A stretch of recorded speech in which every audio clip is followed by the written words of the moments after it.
We're good, Tanya? Okay, perfect. Well, good afternoon, everyone. Welcome to the public meeting of the Victoria and Esquimalt Police Board for August 20th, 2024. I'm Chief Delmanic of the Victoria Police Department, and we've got some board business to conduct at the start of our meeting. Before I do that, I would just like to draw everyone's attention to the item 1A and B, the letters of appointment that we have received from the Esquimalt Council and Victoria Council. I'll just quickly touch on item 1A, letter from the Township of Esquimalt. At a meeting from the Township, the Esquimalt Council is appointing Mayor Barb Desjardins as council representative to the Victoria Esquimalt Police Board, and that is effective or backdated to August 1st, 2024, and a term ending on December 31st, 2025. In addition to that, item 1B is a letter of appointment from Victoria Council. And that letter is appointing Marianne Alto as a council representative to the Victoria Esquimalt Police Board.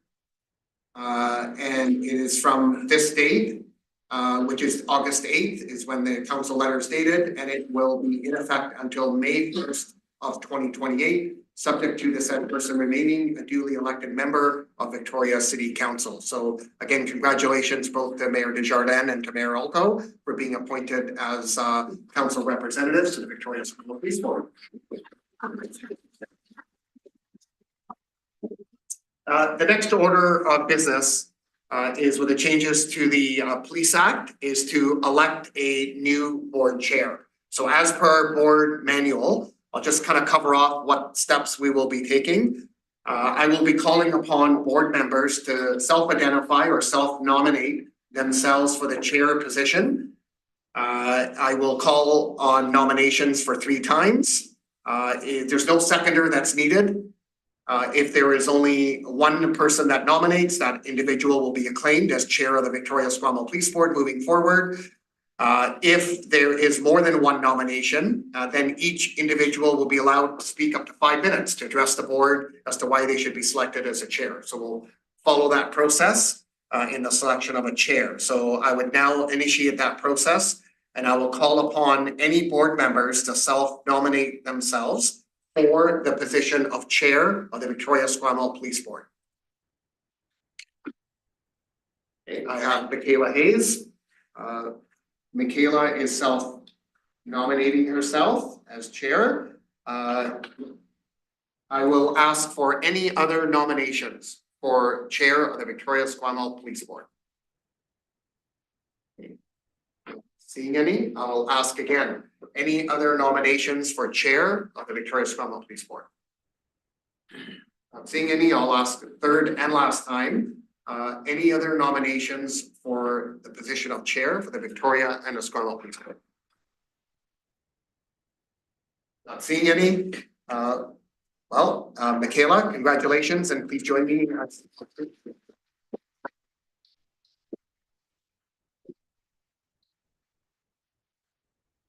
Okay, thank you very much, and I appreciate having the confidence of the board in this role. So I'm really looking forward to providing leadership as chair of the board. And now I will move immediately on to selection of vice chair. So I'll follow the same process that we just did for chair, and I will ask for self-identification for vice chair. Elizabeth Cole. Any other board members identifying? And I'll ask a third and final time. And we will move forward and acclaim Elizabeth Cole as vice chair. I'm going to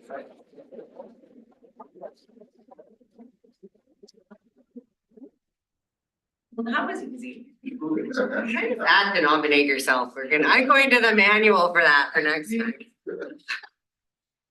So I'll just dial back a little bit. I know we've started, but I'd like to go back and do a territorial land acknowledgement.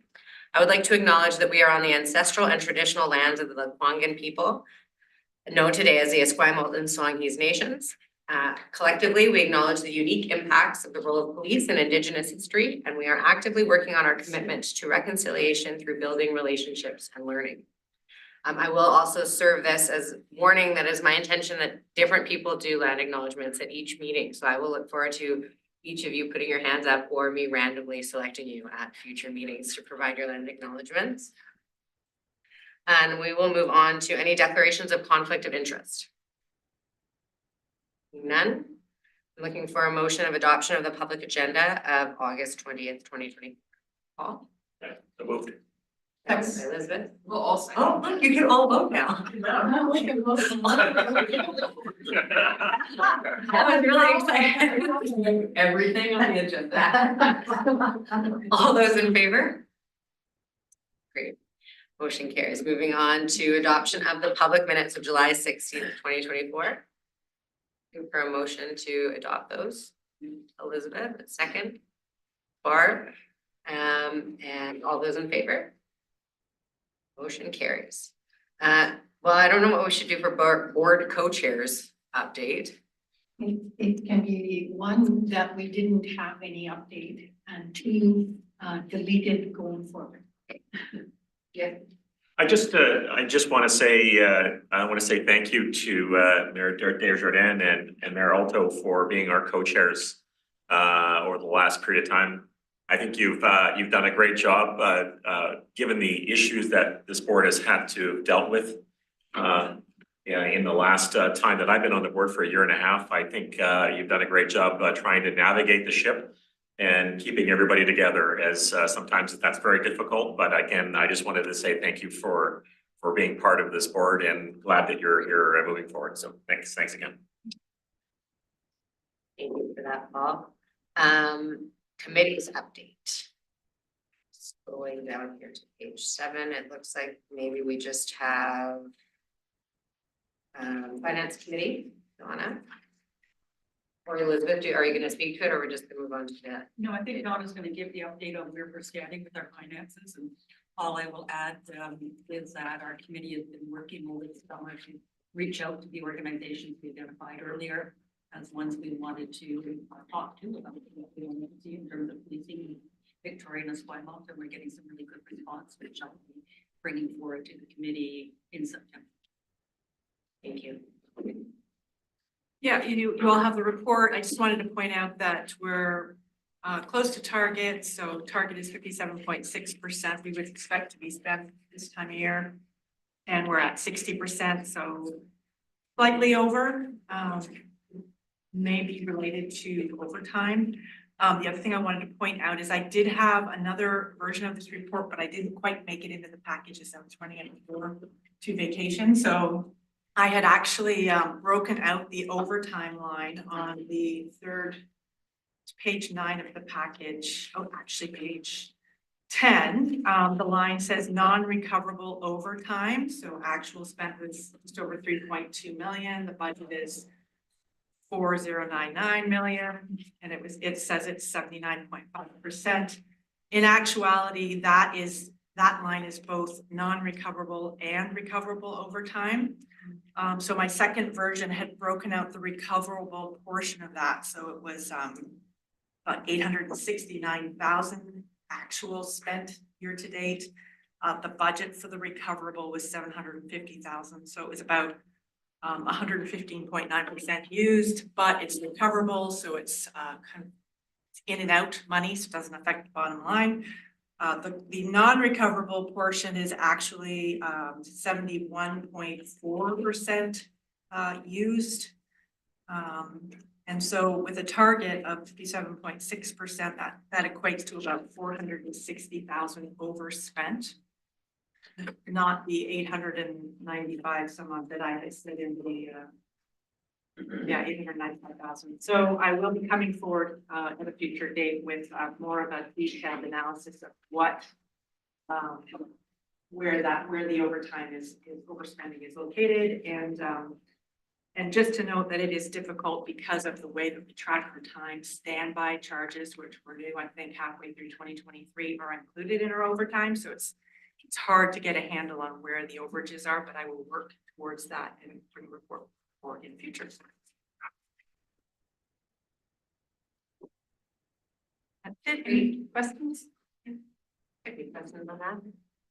Just, I've raised this prior, but given the conversations and problems that the Big PD's been dealing with on the Pandora and Ellis, we're tracking the additional overtime costs and or costs in order to enforce police the increased program that the chief laid out recently. Yeah. Okay. Barb? Yeah, I'll just probably save most of my comments for when I have more of a detailed idea of where the money is going, but just to be able to speak to the fact that all overtime, wherever it's occurring, is being paid by both communities. And when we have an overtime program on Pandora, where 13.67% is paid by Esquimalt, it would be very helpful for us to break down where the overtime is occurring, so we have a sense of fairness to communities. Okay, I will see if that's possible in our system. Thank you. Deputy McCray? So just specific to that project, Paul, yes, we are tracking it extremely carefully. I can also add that we have through the province and their site funding program, we have been confirmed that we did receive funding for that. So this is in and out over time, as Donna has outlined. In some of our cases, we're fully recoverable. It's not impacting either municipality at this stage in terms of finances. So the way that we bill for that is not overly convoluted, but we're working to backdate it a little bit. But notwithstanding that, we are being funded. Thank you. Good to know. Okay, thank you. I don't see any governance or HR updates in here. Is there anything to be added in at this time? All right, we'll move on to item G, board member engagement update. Nothing? All right. I'd like to hear from those that attended CAPG as to how they found it. Do you gentlemen want to start or do you want to? Okay, I'll take it. I attended CAPG in Halifax recently. For anybody listening online, that is a Canadian Association of Police Governance conference. I've attended it online in the past before, but this is my first time attending in person. We are hosting that conference here in Victoria in August of 2025.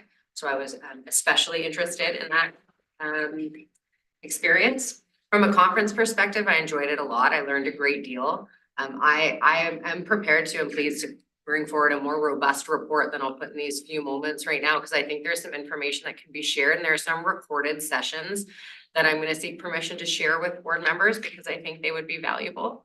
Some of the conference topics spoke specifically to more Ontario-based issues, and I'm looking forward to shifting that to a more BC lens for our conference this year. And also, I am a newly elected member of their board representing the BC Association of Police Boards on the Canadian Association of Police Boards, if you can follow that. So that is, they are looking forward to having a more BC centered voice as part of that. I think that I'll just speak to one panel that I particularly enjoyed. There were many, but one that I really appreciated was listening to the Chief of Police of Edmonton, Dale McPhee, is that correct? Listening to him and a minister from the Alberta government talking about how they have approached and responded to some of similar issues that we have on the 900 block of Pandora and encampments. They had a sort of great, robust response. I think it might line up in some ways with what we will learn about the community safety and well-being plan, but of course, that will be unfolded as it's unfolded. We also learned that their province provided 50 police officers directly to the downtown core to deal with and respond to the encampments that were existing there. That was just a really positive panel conversation where we got to hear and see some stories of things that were moving in a more positive direction than some of the things that we are, witnessing here in Victoria. And from a conference planning perspective, I will say that they have an extremely enthusiastic board. They dressed up as pirates and lobsters. Oh my God. There was a suggestion that perhaps Dale and I would dress up as pirates, and I will tell you, we had a meaningful discussion about it and ultimately declined at the last moment. But I think that we are going to have to, we are gonna get to look forward to hosting a fun conference here with a good group of people. So I will look forward to recruiting some of you to join the planning committee of that. And if you join the planning committee, you definitely don't have to dress up as a pirate or a lobster, so I'll just say that now. Why not pirates? Orca. I can work, right? We're West Coast. Can I ask a follow-up question? Certainly. I attended last year and there was significant focus on the challenges that Newfoundland was having in terms of their policing and lack of oversight. Was there any follow-up this year? Because there seemed to be the intention. No, there wasn't as part of the conversation this year at all. I know they have a new executive director, so I'm not sure what kind of shift they've had in terms of their, organization and what they've done from year to year, but I can keep a closer eye on things that we talked about bringing, forward this year to next year.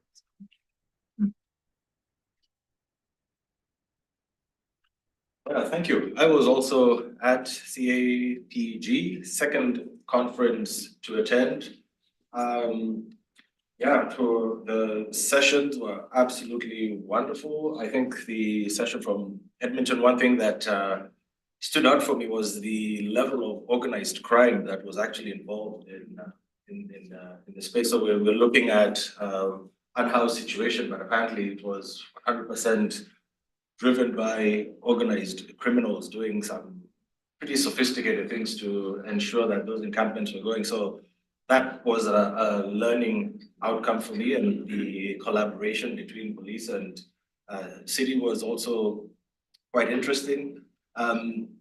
Listening and talking to the delegates was by far one of my biggest takeaways, understanding from other board members some of the challenges I have were not unique to myself, just as being new. So things like training, understanding what it is exactly that officers are going through. Those are some things that board members don't really have a lens into, and yet we're supposed to be making some really critical decisions on.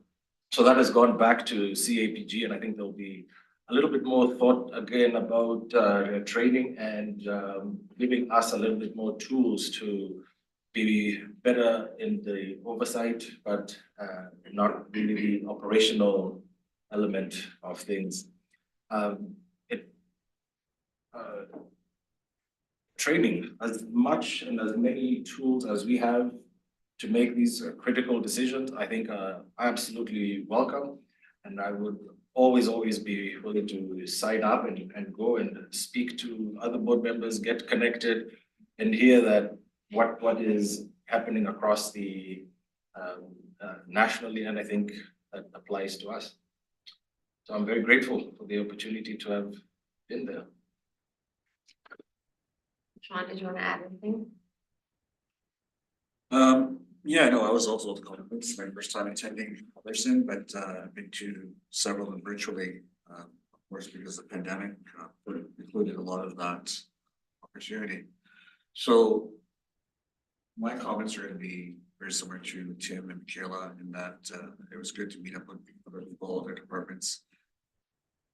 I wasn't exactly enthusiastic about the conference agenda. It showed that there was a lot of things that were, I guess, more focused for large departments or departments that perhaps were not similar to our size. So I think hopefully next year that we will have a better, well, partly we'll do a better job. The attendance wasn't as high as I expected it to be. It was coming off a long weekend nationally. So I can see that being a detriment to the families wanting to obviously have peak travel times. So hopefully that next year, whenever we do it away from the major holiday as far as possible. The time change didn't help. I'll be honest. It was very hard for me personally to stay focused for 4 hours plus everything else happening in the West Coast. So I think for those coming to the West Coast next year, sorry, hopefully they will have some ability time to adjust as well. Overall, there was something that we would have liked to see, like the Newfoundland situation that was following on last year as well, that we were, I think, Mary were St. John's, and that was a big thing, but it didn't come up. I will want to give a shout out to dear Halifax's new Chief of Police, Tom McLean.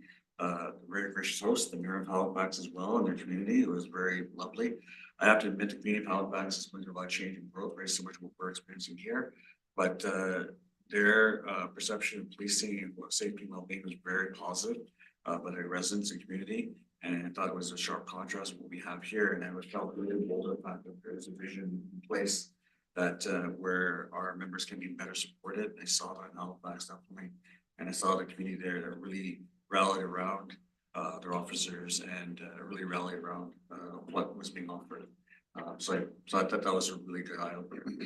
Overall, I appreciate the opportunity to go, and I do wish the committee well next year. I won't be here for that, but I think you guys will do a really fantastic job. So thank you.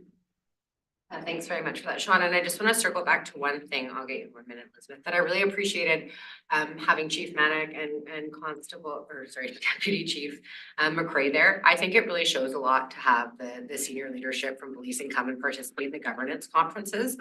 And I think that that's really valuable to be able to have well-rounded conversations. So I appreciate you taking the time from your schedules to come and participate in that. From a BC perspective, that's one thing. We had a very high number of chiefs actually attending from BC, and that was really, I think, positive in terms of the relationship between the boards and the chiefs and the ability to have conversation that's really meaningful about some of the topics. So I did appreciate that, and thank you. Elizabeth? Yes, and I attended virtually. Sean said the time change was not exactly plenty for somebody in British Columbia. I managed to struggle myself out of bed for a 4 a.m. start, cover my technical problems. Didn't let me watch the participate in watching the session on. However, I discovered that we get videos of all the sessions, and I don't know whether we can share them with other members who did not attend the conference, but I've been working my way through them, so I've seen the conference later. One thing I did though see in real time was a session on evidence-based policing, which I found was really, really interesting, particularly in light of some of the discussions we've had about other things we're asked to do as a police board. The notion that it actually helps to know what the problems are, what the strategies are, not just one, but multiple that you might consider. And then how do you measure the outcomes? And what stuck with me, I wrote this one down. One of the people on the panel said, "I haven't seen a cop on my street in weeks." And another police officer responded and saying, "That's good." Which of course flies in the face of what I'm hearing all the time when we're doing consultation on next year's budget. They want to see more police all the time, which goes back to, you know, we need to know where we're putting people. I know you folks do that, but it was just a bit of a light bulb for me in terms of the responses we're getting from just the population at large. You know, more visibility means better safety. Well, not necessarily. And so that was quite an interesting presentation. So I encourage you, if you do get the videos, just to have a look at that one. Thank you very much. And I will reach out and find out if we can share those videos. And if we cannot, I will get them sent out through Tanya, because I think there's lots that all of us could take from that. Moving on to item H, BC Association of Police Board Directors update. That is me. There's not very much to update at this time. We've taken some time off over the summer, and I actually have our executive meeting followed by our board meeting tomorrow. So there'll be more of an update next month, but just continuing on with our regular work this time. Moving on to item I, Chief Constable update. Perfect. Thank you for that, Chair. I won't go into great detail. The June board meeting did not have my activity report. So you'll see 2 activity reports starting off on page 12. And I'll just highlight a couple things. There were a couple graduations. One was for the reserve class graduation. Kim, you were there for that. Mayor Desjardins, you were also there for the reserve class graduation ceremony. Also, we had Police Academy graduation as well in July. A number of our officers got promoted to the rank of sergeant, and so I was able to go with my deputy chiefs and go congratulate the newly promoted officers and recognize them in front of their peers. Also, we've had a strong partnership with the Victoria Harbour Cats ball team. So we've had our integrated K9 section went out and did a demo. I've had the opportunity to throw the first pitch. We've had our volunteer booth set up there. We've had our armored rescue vehicle there from members of our Greater Victoria Emergency Response Team. So really a lot of engagement through the summer and a lot of community festivals that you'll see both in July and August that Vic PD's attended and I've personally attended. How did the pitch go? How did the what? How did the pitch go? I was hoping you wouldn't ask. They're tough. Those are high pressure pitches. I would say it was low and outside. So, but not everyone has to cross the plate. Yeah, so I just wish I could have taken up on that. But I will tell you, there were officers there that did not see that and brought it to my attention. So that's really appreciated. Yeah, and the other thing is in the park. So through Inspector Michael Brown, my deputies, myself, Music in the Park is every Tuesday. It's in the township, see the mayor there regularly. So we are Vic PDs down there, along with our community resource officers as well. Also in August, we ended up walking the beat downtown. I always try to take a chance to get out of the office, walk the beat, and so thank you to Inspector Colin Brown, Inspector Connor King, for helping me do that. And then the final thing I'll just touch on is the NHL Street. So the NHL Street program, we've blown the doors off this thing with youth engagement. We've had over 160 youth that are registered to play street hockey, wearing an NHL hockey jersey. Our reserves, our volunteers, the Victoria City Police Athletic Association has stepped up in setting up the rinks and whatnot. And we had a finale that was out in West Shore.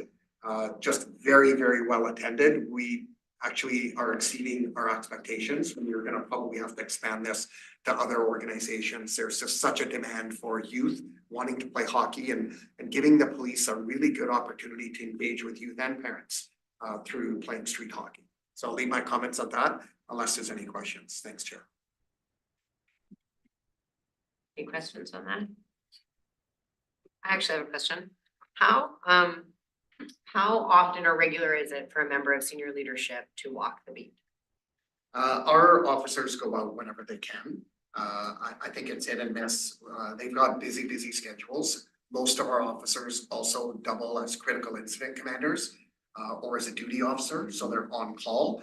And so they will get out whenever they're called upon to do that. But I can tell you that on a regular basis, it's not set in stone as to them doing it in particular days of the week, but our leadership team gets out as much as they can.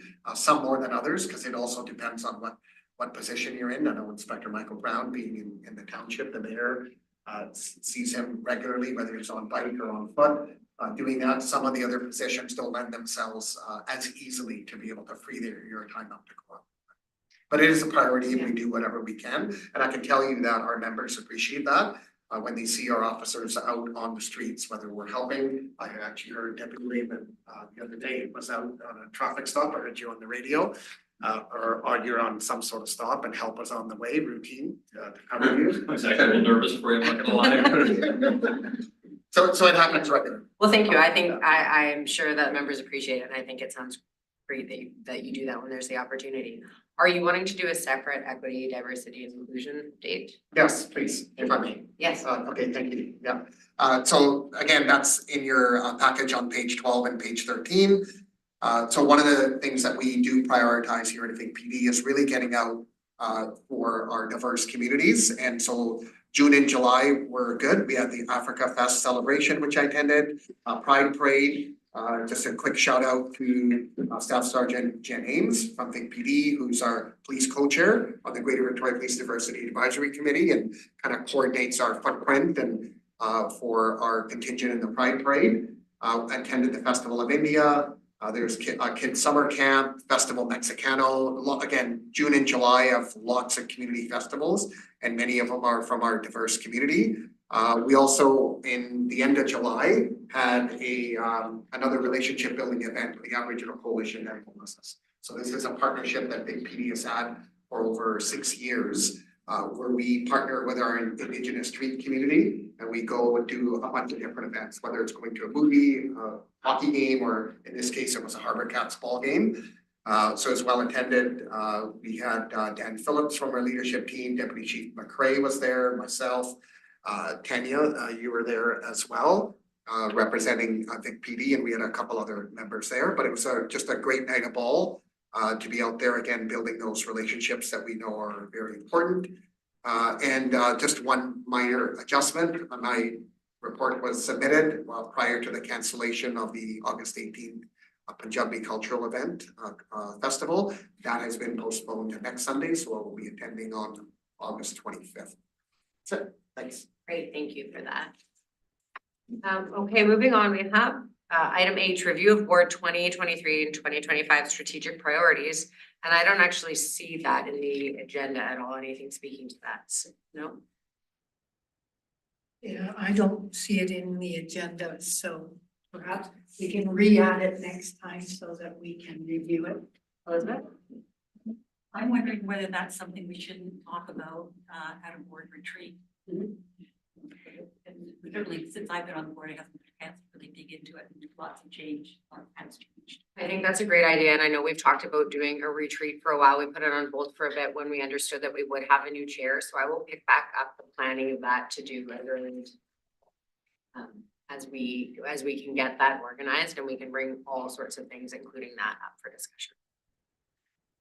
Moving on to number 3, we have a few letters for correspondence. We have a letter from Minister Singh. Are we receiving this letter or discussing it at this time? Just receiving it? Receive it. If there's any questions, you can. We received this letter. Are there any questions? A question, Paul? No, I'm just, through the chair, obviously the letter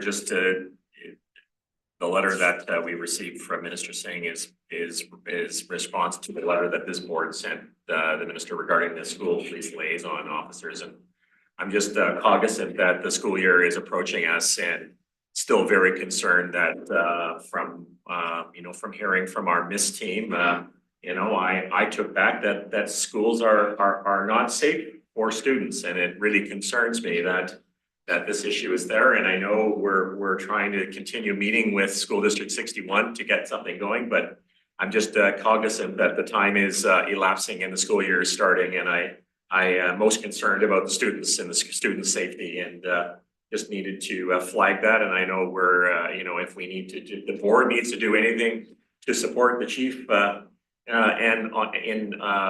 regarding his advocacy for this, I think just let us know, because I think this is a very important topic, and I'm hoping we can have some positive changes made, most of all to protect our students going to school. So that was my point. Thank you. I appreciate that. Mary Ann. Just following up on that, and thank you, Paul. I wonder if it would be appropriate for us to hear either from Tim or the chief, any sort of simple update on the ongoing conversation that I believe is happening with School District 61, anything that could be shared to the public. I think there'd be an interest in learning. Through your chair, thank you for that, Mary Ann. So I did reach out to the superintendent of School District 61. I just asked her for an update. As the board's well aware, there has been 2 board-to-board meetings between School District 61 board and our police board. The board rep that was selected is Tim Katuri. And there was Inspector Michael Brown and Deputy Chief Jamie McCrae were a part of the contingent that met with SD 61 board. We've submitted a kind of a MOU that we had drafted to kind of revisit and address some of those concerns that came up that were expressed by SD 61 board, that we feel adequately allow the police to return back to schools while addressing some of those areas that we felt, or that the SD 61 board felt needed to be addressed. So right now, according to the school superintendent, there was a meeting that was held last week And perhaps the MOU that the big PD had drafted was going to be a part of that discussion or the agenda. We haven't heard back because that meeting just happened last week, and I believe it was going to be an in-camera meeting. And so I look forward perhaps to a response back from ST61 board to this board or to the police department, whether they are open to the MOU that has been sent to them or open to some revisions or drafts. So I think the ball's in their court. And just through you, Chair, on the letter that's in our package, myself and Deputy McCray did meet with reps from the Ministry of Education. And this, they indicated to us that they are aware of the concerns. They have spoken to the Principals and Vice Principals Association regarding serious safety concerns that exist in many of the schools within ST61. And that they are taking this seriously and they're doing their own homework and their own due diligence. And I'm hope that prior to the school year, or just as school is starting, because that's in a few weeks from now, that there will be a follow-up, whether it's from the ministry or from ST61 board, that'll inform our board on what next steps perhaps we can take. Great, thank you. I appreciate the update. Did you want to add anything? Yeah, thank you. To my colleague Paul's point, we are taking this very, very seriously. I think Deputy Grade, Inspector Brown and I have been sitting in these meetings, and we are open. We are doing everything we can. We are listening and giving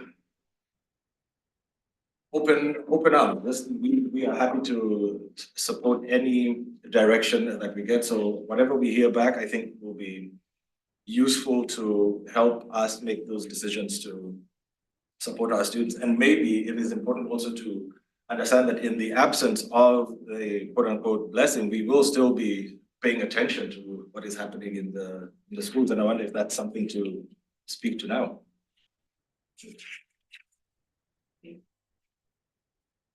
You're not seeing anything else on that. I'll move on to the next letter, just for receipt, a letter regarding ICE funding from Minister Farnworth. So I'd like to receive that letter.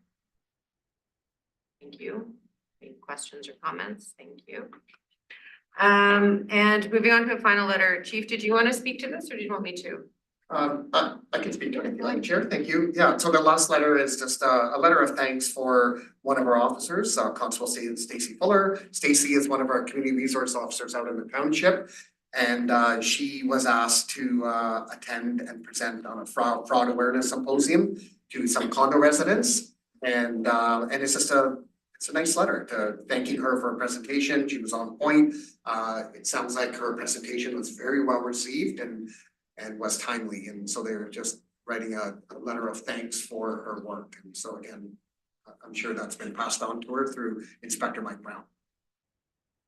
Thank you for that, Barb. Yeah, I just want to add that we have the luxury in Esquimalt. We have two amazing pros, community resource officers. Stacy is one of them. And we have the luxury of being able to, because we're a small community, to know who they are, to reach out to them, to be, you know, they really are people that most of the community knows and have great respect for, and they really do a tremendous job. And I hope that's the same in Victoria, because they are golden, because they sort of speak community but do policing, and it's a unique position that you know, people just love to go up to her and Ian Dyack, and we see them in the gym and everywhere. So it's a great position in a community such as ours. Thanks for the perspective on that. And I think I really appreciate anybody from the community who takes time to write in a letter expressing a positive experience they have with one of our members. So I appreciate that. So I think that will take us to moving on to rise and report. So we have two. Sure. Oh, sorry. I just had, building on that, maybe if I could just share one other award that we've received. Yes, please. So you're all aware of our two MISC members. So Mia Golden, of course, a social worker, Gordon McGee, our constable there. They were recently invited to speak at a gang symposium in the United States as speakers. They were brought there to provide some information and did an excellent job of providing that. But further to that, what they didn't know is one of the reasons they were invited there is they were actually being provided with an international award. So I'm really happy to share with you that while they were at the conference, they were provided with the Frederick Milton Thrasher Award. This award was created by the Journal of Gang Research in 1992, based in the United States. And it is for outstanding leadership and service contributions by individuals and programs in dealing with public safety issues like those posed by gangs. So this award is currently presented by the National Gang and Crime Research Center.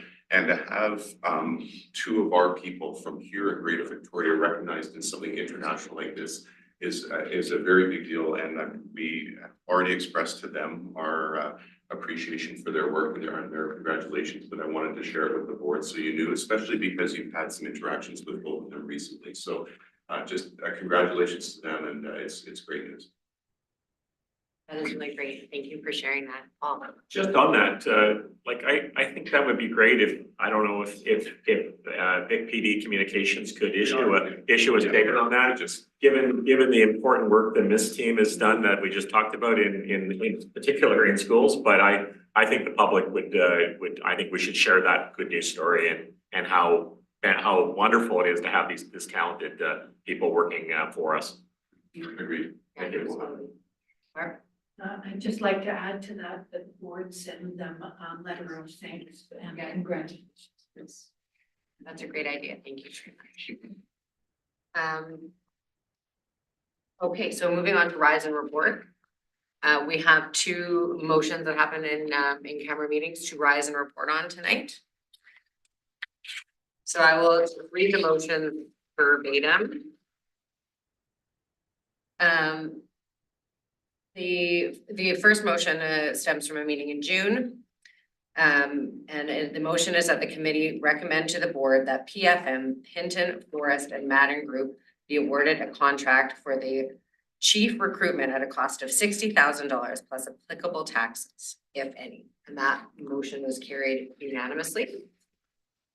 The next motion to read you about was in consideration of the timeline outlined by PFM to complete a professional, comprehensive, and consultative chief constable search, that the board will approve an 8-month extension to Chief Manick's current contract. The 8-month extension is subject to the board approving the terms and conditions, and such an extension will have an end termination date of no later than August 31st, 2025. That motion carried. So all that is to say that the board has retained the search firm of PFM to work with us on our search for the next chief constable, and that given the timeline laid out by them, we have worked with the chief to extend his contract for an 8-month period so that we have a sufficient time period to conduct a comprehensive search.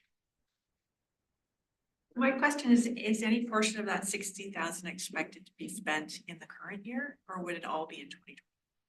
We have spent some of it already. I think can I defer to you on the timeline of the payment to them?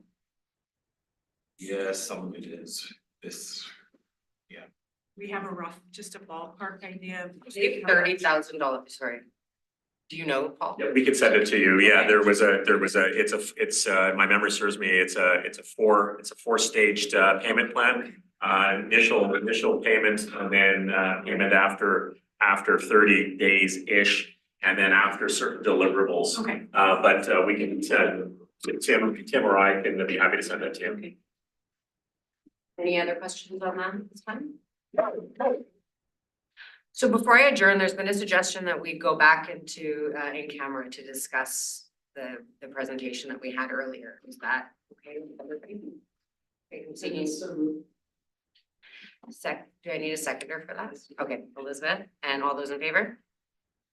Motion carries. Now I'm Still adjourned. yes, I'm seeking a motion to adjourn the public portion of the meeting. Moved. Paul, seconded by Marianne, our fastest voter in the room. All those in favor? Great, meeting adjourned. Thank you.